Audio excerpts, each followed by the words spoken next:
আজকে আমরা কথা বলবো এমন একটি মুভি নিয়ে যেটা 2024 সালে রিলিজ পেয়েছে এবং যা মূলত হচ্ছে একটি খেলার উপর বেসড করে মুভি। মুভিটির লিড অ্যাক্টর হচ্ছেন অজয় দেবগন এবং মুভিটির নাম হচ্ছে ময়দান। মুভিটি মোটামুটি ভালোই আলোচনায় ছিল এবং এটা অবশ্যই একটি এক্সিলেন্ট মুভি, যা বলতে আমার দ্বিধা হবে না। তো চলুন দেরি না করে শুরু করা যাক। जो समझ में नहीं आए उसके बारे में बात नहीं करनी चाहिए। মুভিটি শুরু হয় 1952 সালের অলিম্পিকে, যেখানে ইন্ডিয়া ফুটবল ম্যাচে হেরে গেছে, যার জন্য তাদেরকে অনেক অপমান করা হচ্ছিল। এরপর আমরা দেখি ফুটবল অ্যাডমিনিস্ট্রেশন অফিসে এই ব্যাপারে কথোপকথন চলছিল। এরপর কিছু অফিসার বলছিল যে এই হারার দায়ভার কাউকে না কাউকেই নিতে হবে। এখানে শুভঙ্কর নামের একটা অফিসার ছিল, যে ফুটবল কোচের জন্যই এই ম্যাচটি হেরে গিয়েছে এ কথা বলছিল। এরপর আমরা ফুটবল কোচ রহিমকে দেখি। সে সবাইকে বলে যে তারা কেন ম্যাচটা হেরে গিয়েছে। রহিম বলে তার প্লেয়ারদের কাছে খেলার জুতো ছিল না, যার জন্য তারা ভালোভাবে খেলতে পারেনি। সে আরো কিছু কারণ বলে, ফলে সবাই চুপ হয়ে যায়। তখনই শুভঙ্কর রহিমকেই দোষারোপ করতে থাকে। তখন রহিম বলে, যদি আমার ঘাড়ে দোষ চাপাতে হয় তাহলে আমি আরো কিছু চেঞ্জ করতে বলবো। সে বলে যে আমাদের কিছু প্লেয়ার চেঞ্জ করতে হবে, আর এমন প্লেয়ারদের আনতে হবে যারা আসলেই ফুটবল খেলতে পারে। কিন্তু এসব শোনার পর শুভঙ্কর মানা করে দেয়।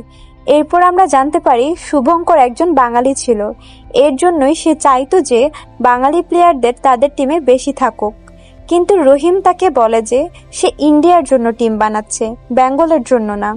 এই জন্য টিমে তারাই থাকবে যাদের মধ্যে ট্যালেন্ট আছে। রহিমের কথা শুনে তার সিনিয়র আনজান তার কথায় অ্যাগ্রি করে।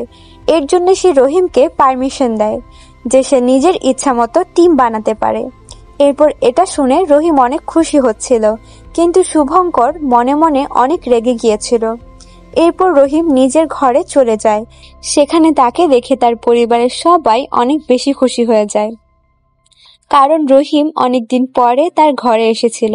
রহিমের ঘরে তার মা, বউ, একটা ছেলে আর একটা মেয়ে রয়েছে। রহিম তাদের জন্য গিফট নিয়ে এসেছিল।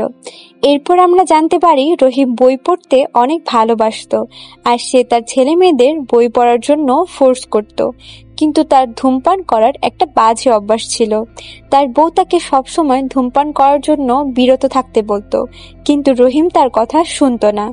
পরদিন রহিম প্লেয়ারদের খুঁজতে বেরিয়ে পড়ে, যেখানে সে একটা ছেলেকে রাস্তায় ফুটবল খেলতে দেখে। সে খুব ভালো ফুটবল খেলছিল। এরপর সে ছেলেটার ব্যাকগ্রাউন্ড সে চেক করে, যেখানে সে জানতে পারে ছেলেটা খুবই গরিব আর সে একটা চায়ের দোকানে কাজ করে। এরপর রহিম ছেলেটাকে জিজ্ঞেস করে যে তুমি কি ইন্ডিয়ার জন্য ফুটবল খেলবে। ছেলেটার না বলার কোনো কারণ ছিল না, তাই সে রহিমের টিমে খেলার জন্য রাজি হয়ে যায়। এরপর রহিম এখান থেকে একটা ফুটবল ম্যাচ দেখতে যায়। সেখানে সে আরো একটা প্লেয়ারকে খুঁজে পায়, কিন্তু ছেলেটা তার গার্লফ্রেন্ডকে দেখানোর জন্য বেশি বেশি গোল করার চেষ্টা করছিল। তখন রহিম তাকে বোঝায় সে যেন তার খেলায় ফোকাস করে, অন্যদিকে ফোকাস করলে তার গোল করা হবে না। ছেলেটা রহিমের কথা বুঝে যায় আর তার সিলেকশন হয়ে যায়। আর আমরা দেখি এভাবেই ইন্ডিয়ান টিমের অনেক জায়গা থেকে অনেক প্লেয়ার সে নিয়ে আসে। এরপর রহিমের টিম রেডি হয়ে যায়।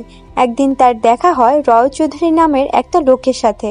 সে একটা নিউজ পেপার কোম্পানির মালিক ছিল আর তার ফুটবল অনেক বেশি ইন্টারেস্ট ছিল। সে রহিমকে একদমই পছন্দ করতো না, কারণ সে হায়দ্রাবাদ থেকে বিলিং করত। আর রয় চৌধুরী চাইতো বেঙ্গলের কোনো এক কোচ এই টিমে ট্রেনিং দেওয়ার জন্য আসুক। এর জন্যই রহিমকে বারবার সে অপমান করছিল এবং সাথে রয় চৌধুরী সবসময় তার নামে উল্টোপাল্টা নিউজ ছাপাতো। আর রহিম এই কথাটা খুব ভালোভাবেই জানতো। এই জন্যই সে রয় চৌধুরীকে কিছু কথা শুনিয়ে সেখান থেকে চলে যায়। কিন্তু রহিমের কথা শুনে রয় চৌধুরী অনেক রেগে যায়। তাই সে শুভঙ্করকে বলে যে সে যেন ফুটবল অ্যাডমিনিস্ট্রেশনের প্রেসিডেন্ট হয়ে যায়, যাতে সে রহিমকে এখান থেকে বের করতে পারে। অন্যদিকে রহিম তার প্লেয়ারদের জন্য জুতো বানিয়ে নিয়েছিল, যার জন্য ইন্ডিয়ান টিম প্রথমবারের মতো জুতো পরে ফুটবল খেলতে যায়। তাদের ফার্স্ট ম্যাচ ছিল অস্ট্রেলিয়ার সাথে, যেখানে অস্ট্রেলিয়ানরা ইন্ডিয়ান প্লেয়ারদের দেখে খুব হাসাহাসি করছিল, যার কারণে ইন্ডিয়ান প্লেয়াররা অনেক রেগে যায়, আর এর রিভেঞ্জ তারা অস্ট্রেলিয়াকে হারিয়ে দিয়েছিল। এরপর অস্ট্রেলিয়ার কোচ তাদেরকে কটাক্ষ করে বলে যে, তোমরা নিজের লাকের জন্য জিতেছ, তোমাদের কোনো ট্যালেন্ট নেই।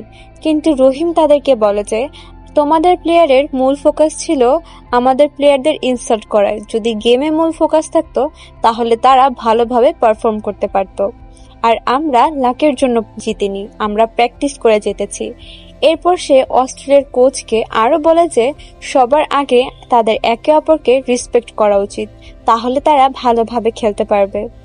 এরপর রহিম তার ঘরে আসে, আর এইবার সে অনেক বেশি খুশি ছিল, কারণ তারা জিতে গিয়েছিল। এর সাথে রহিমের ছেলেও অনেক বড় হয়ে গিয়েছিল, আর সেও ফুটবল প্লেয়ার হতে চাইতো। কিন্তু এটা শোনার পর রহিমের বউ বলে যে, তুমি ফুটবল প্লেয়ার হবে না, বরং ইঞ্জিনিয়ার হবে।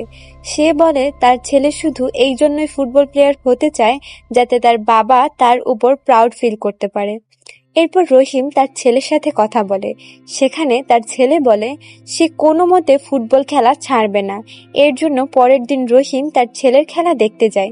সেখানে সে দেখে যে তার ছেলে খুব ভালো ফুটবল খেলছে, কিন্তু তাদের টিমের মধ্যে কোনো বন্ডিং ছিল না। তাই রহিম সবাইকে বলে যে বন্ডিং না থাকলে তোমরা কোনোদিন জিততে পারবে না। এরপর 1960 সাল চলে আসে, যেখানে ইন্ডিয়ান ফুটবল টিম অলিম্পিকে যাওয়ার জন্য রেডি ছিল। তাদের ফার্স্ট ম্যাচ ফ্রান্সের সাথে ছিল, যারা অনেক স্ট্রং টিম ছিল। ইন্ডিয়া এখানে জিতার জন্য অনেক চেষ্টা করে, কিন্তু তারা হেরে যায়, যার কারণে রহিম অনেক দুঃখ পেয়েছিল। কিন্তু তখনই পুরো স্টেডিয়াম ওয়েল প্লেড ইন্ডিয়া বলে চিল্লাতে থাকে, কারণ তারা হেরে যাওয়ার পরেও ইন্ডিয়া এমনভাবে খেলেছিল যার জন্য সবাই অনেক বেশি প্রশংসা করছিল। এমনকি তারা ব্রাজিল অফ এশিয়া টাইটেলও পেয়েছিল, যার কারণে রহিম অনেক বেশি খুশি ছিল। কিন্তু রহিম যখন ইন্ডিয়া ফেরত আসে, তখন সে দেখে যে শুভঙ্কর ফুটবল অ্যাডমিনিস্ট্রেশনের সিনিয়র অফিসার হয়ে গেছে। এরপর শুভঙ্কর বলে যে, তোমার জন্য আমার একটা ম্যাচ হেরেছি, এইবার তোমাকে রিজাইন করে দেওয়া উচিত। কিন্তু রহিম এটার জন্য রেডি ছিল না, তাই সে সব মেম্বারদের ভোট নেয়, যেখানে সব মেম্বাররা এটাই মনে করছিল যে রহিমের জন্যই তারা ম্যাচটা হেরেছিল।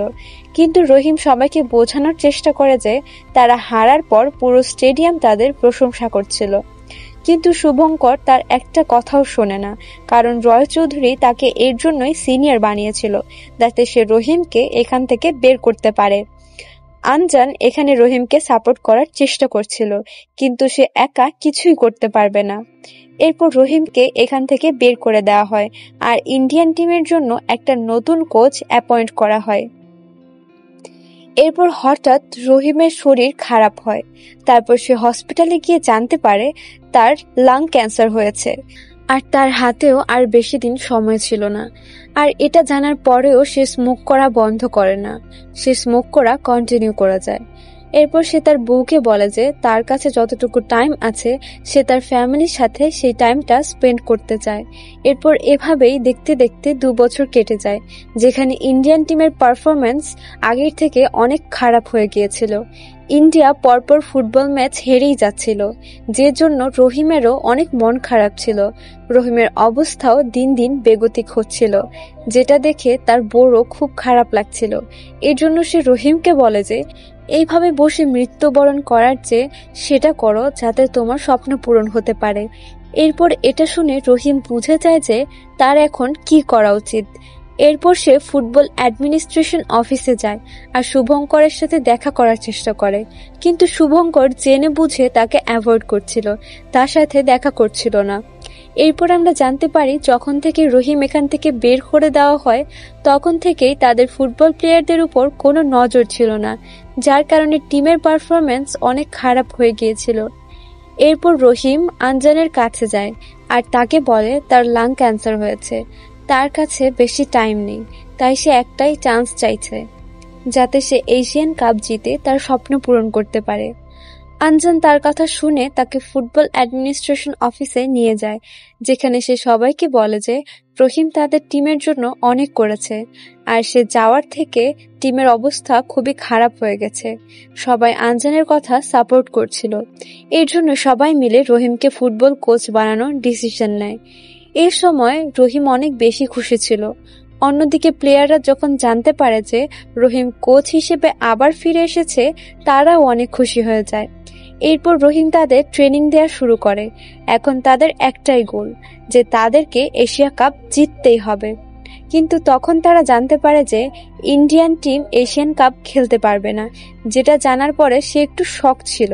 এরপর আমরা জানতে পারি এই সব কিছুই রয় চৌধুরীর প্ল্যান ছিল। আসলে ফাইন্যান্স মিনিস্টার বলেছিল তাদের কাছে অনেক কম বাজেট আছে আর ফুটবল টিম দিনের পর দিন ম্যাচ হেরেই যাচ্ছে। এর জন্য রয় চৌধুরী তাকে বলেছিল যে এইবার তারা যেন ফুটবল টিমকে এশিয়ান কাপে না পাঠায়। এরপর এই কথাটা যখন রহিম জানতে পারে, তখন সে রয় চৌধুরীকে জিজ্ঞেস করে যে সে তাকে কেন এত অপছন্দ করে। রয় চৌধুরীর কাছে এসে কোনো উত্তর ছিল না। এরপর রহিম তার প্লেয়ারদের এসে বলে যে যতক্ষণ ফাইন্যান্স মিনিস্টারের সাথে কথা না বলে আসছে ততক্ষণ কেউ যেন এখান থেকে কোথাও না যায়। এরপর রহিম অনেক কষ্ট করে ফাইন্যান্স মিনিস্টারের সাথে দেখা করে আর তাকে বলে যে কিভাবে তারা এশিয়া কাপ খেলার জন্য ট্রেনিং করেছে আর এইবারই তার পুরো বিশ্বাস যে তারা জিতবে। এরপর ফাইন্যান্স মিনিস্টার তাদের পারমিশন দিয়ে দেয়, কিন্তু তার কিছু কন্ডিশন ছিল, যেমন তাদের এক্সট্রা এক্সপেন্সেস দেওয়া হবে না আর তারা শুধুমাত্র 16টা প্লেয়ারই নিয়ে যেতে পারবে। এবার এটা শুনে রহিমের একটু মন খারাপ হয়ে যায়, কিন্তু তার কাছে আর কোনো অপশন ছিল না। এর জন্য সে প্লেয়ারদের বলে যে তাদের যে কোনো ভাবে জিততেই হবে। এরপর তারা এশিয়ান কাপের জন্য বেরিয়ে পড়ে, যেখানে তাদের ফার্স্ট ম্যাচ সাউথ কোরিয়ার সাথে ছিল। কিন্তু প্র্যাকটিস চলাকালীন তাদের গোলকিপারের পায়ে অনেক ব্যথা পায়, যার কারণে সে আজকে খেলতে পারেনি। আর এইটা ভেবে রহিম অনেক টেনশন করছিল যে তারা এখন ম্যাচটা কিভাবে জিতবে। এর সাথেই তার শরীর অনেক খারাপ হওয়া শুরু করেছিল। এরপর ইন্ডিয়া সাউথ কোরিয়ার সাথে হেরে যায়, যার জন্য রহিম অনেক দুঃখ পায়। এদিকে প্লেয়াররা নিজেদের মধ্যেই ঝগড়া করছিল যে কার জন্য তারা ম্যাচটা হেরে গিয়েছিল।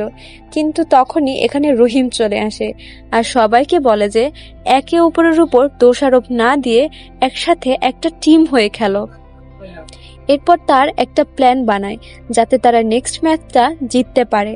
যারা অনেক স্ট্রং টিম ছিল, থাইল্যান্ডের সাথে ছিল তাদের নেক্সট ম্যাচ, কিন্তু খেলা চলাকালীন তারা ইচ্ছা করে ইন্ডিয়ান প্লেয়ার্সদের ব্যথা দিচ্ছিল, যার কারণে দুটো প্লেয়ার খারাপভাবে ব্যথা পেয়ে গিয়েছিল। এরপর এটা দেখে রহিম তার প্লেয়ারদের বলে যে তাদের এটার বদলা নেওয়া উচিত। এরপর ইন্ডিয়ান প্লেয়াররা এমনভাবে খেলে যেখানে তারা জিতে যায়। এরপর আমরা ইন্ডিয়ান স্পোর্টস পার্সন মিস্টার সুরিকে দেখি, যে কোনো একটা ইন্টারভিউ দিচ্ছিল, যেখানে সে ইন্ডিয়ান টিমের অনেক প্রশংসা করে। এর সাথে সে এটাও বলে গভর্নমেন্টের নিজেদের ঝামেলার মধ্যে ইন্ডিয়ান টিমকে আনার কোনো দরকার নেই, অথবা স্পোর্টসকে আনার কোনো দরকার নেই। আসলে ইন্দোনেশিয়ান গভর্নমেন্টের কিছু সমস্যার জন্য কয়েকটা কান্ট্রিকে তারা ব্যান করেছিল। মিস্টার সুরেশ এই কথা শুনে ইন্দোনেশিয়ান লোকরা তার উপর খুব রেগে যায় আর তার উপর অ্যাটাক করার চেষ্টা করে আর তাকে বলতে থাকে যে সে যেন এখান থেকে চলে যায়। আর এইসব দেখে রহিম বুঝে যায় যে এখানে যেতে তাদের অনেক কঠিন হয়ে যাবে। এরপর আমরা দেখি ইন্ডিয়ান টিম কোথাও যাচ্ছিল, তখন বাসে অ্যাটাক করা হয়। এর জন্য রহিম তাদের প্লেয়ারদের বলে যে তারা যেন লোকের কথায় পাত্তা না দেয় আর এই ব্যাপারে ফোকাস করে যে তাদের এই কাপটা জিততেই হবে। তাদের ফাইনাল ম্যাচ সাউথ কোরিয়ার সাথে ছিল, কিন্তু ম্যাচের কিছু সময় আগে রহিমের শরীর অনেক খারাপ হয়ে যায়। রহিমকে দেখে সব প্লেয়ারই বুঝে গিয়েছিল যে তার লাং ক্যান্সার আছে। রহিম তাদেরকে বলে যে এইসব বিষয়ে পাত্তা না দিয়ে খেলায় মনোযোগ দাও। আজকে তোমাদের বেস্ট পারফরমেন্স দিতেই হবে, যাতে তারা কোনোদিন আর অপমান করতে না পারে। অন্যদিকে আমরা রয় চৌধুরীকে দেখি যে রহিমের সব কথা শুনে ফেলে। এরপর সে বুঝে যায় যে রহিমের সাথে সে অনেক খারাপ কাজ করেছে। এরপর ম্যাচ শুরু হয়, যেখানে পুরো স্টেডিয়াম ইন্ডিয়াকে বাজে কথা বলছিল, কিন্তু ইন্ডিয়ান প্লেয়াররা তাদের কথায় পাত্তা না দিয়ে গেমটা শুরু করে। এরপর তারা এত ভালোভাবে খেলে যে ফলে এই ম্যাচটা তারা জিতে যায়, যেটা দেখে রহিম অনেক খুশি হয়ে যায়, কারণ ফাইনালি সে তার স্বপ্ন পূরণ করতে পেরেছিল। এইভাবে 1962 সালে ইন্ডিয়া এশিয়ান কাপ জিতে যায়, কিন্তু তার 9 মাস পর রহিম মারা যায়। তারপর থেকে ইন্ডিয়ান টিম কোনোদিন অলিম্পিকে কোয়ালিফাই করতে পারেনি, আর এর সাথেই মুভিটি এখানে শেষ হয়ে যায়। মুভিটি একটি অসাধারণ মুভি ছিল, যা শুনতেই গায়ের লোমগুলো দাঁড়িয়ে যায়। বোঝা যায় যে একটা মানুষের পরিশ্রম একটা দেশকে কতটা আগিয়ে নিয়ে যেতে পারে।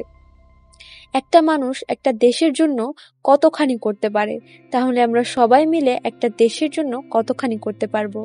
যদি আমরা একজন আরেকজনকে টানাটানি না করি, যদি আমরা একজন আরেকজনের পাশে দাঁড়াই, অবশ্যই আমাদেরই জিত হবে। মুভিটি কেমন লাগলো তা কমেন্টে অবশ্যই জানাবেন। একটা লাইক দিয়ে আমাদেরকে উৎসাহ যোগাবেন। ধন্যবাদ।